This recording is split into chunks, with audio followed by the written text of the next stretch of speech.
ជឿសួរបងប្អូនក្នុងសេចក្តីស្រឡាញ់របស់ម្ចាស់ថ្ងៃនេះយើងរៀនអំពីការបូកប្រភេទដែលមានភាពបែងដូចគ្នាអ្នកគ្រូមានពីរលំហាត់ដើម្បីលើកមកបញ្យល់បងប្អូននៅក្នុងថ្ងៃនេះចឹងដើម្បីបូកប្រភេទដែលមានភាពបែងដូចគ្នា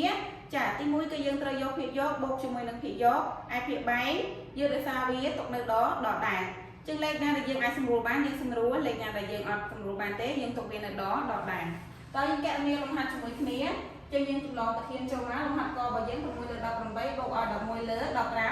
8ចឹងយើងទាញចាវាជាភាពបែងរួមមកចឹងយើងបាន6បូកឲ្យ11នៅលើ15 18ចាដោយសារតែ18នេះភាពបែងដូចគ្នាអញ្ចឹងយើងទាញវាជាភាពបែងរួមអញ្ចឹងយើងធ្វើការបូកមកចា6បូកឲ្យ11យើងបាន17ចា18នេះយើងទុកវានៅចាដដែរអញ្ចឹងលេខនេះយើងអាចសម្រួលបានអត់ចាលេខដែលអាចសម្រួលបានលុះត្រាតែភាគយកនិងភាគបែងចាយើងអាចចែកដាច់នឹងលេខណាមួយដូចគ្នាតែ17និង18នេះអត់មានលេខដែលយើងត្រូវចែកដាច់ទេ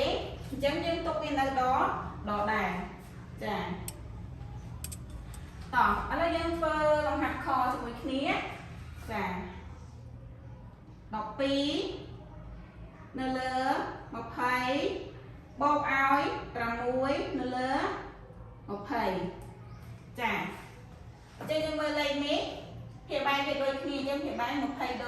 ដូចគ្នាអញ្ចឹងយើងធ្វើការបូកមកចា12បូកឲ្យ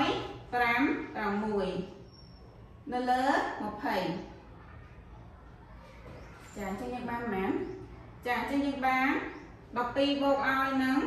6យើងបាន15 8ចឹង18នៅលើ20ចឹង18នៅលើ20នេះតើមានលេខណាដែលយើងអាចចែកដូចគ្នាបានចាចឹងពាក្យថាចែកមានន័យថាយើងសម្រួលចឹងយើងសម្រួលនឹងប៉ុន្មានចាយើងសម្រួលនឹង2ចា20នេះយើងចែកដាច់នឹង2ដូចគ្នាចឹងយើងសម្រួលនឹង2ចាចឹងយើងធ្វើប្រមាណវិធីមកចា18ចែកឲ្យ2ចឹងយើងបានប៉ុន្មានចាយើងបាន5យើងដាក់បាន9 2ដង18ចឹងយើងដកមកនៅសល់0ចាយើងមក20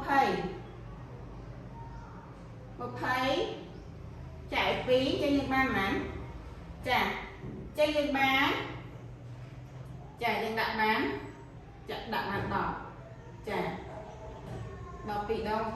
ដកទៅរួចចាអញ្ចឹងយើងបានចាប្រមាណលើប៉ុន្មានទៅចាបាន9នៅលើ10ចឹងលេខនេះអាចសម្រួលបានទេចាចឹងចម្លើយរបស់វាគឺ9នៅលើ10ចឹងយើងស្រង់ចម្លើយយកមកដាក់មក17ចានៅលើ18ចម្លើយខយើងឃើញ9នៅលើ10ចាចឹងអរគុណច្រើនមេរៀនរបស់អ្នកគ្រូនៅក្នុងថ្ងៃនេះបានបញ្ចប់ហើយសូមព្រះប្រទានពរ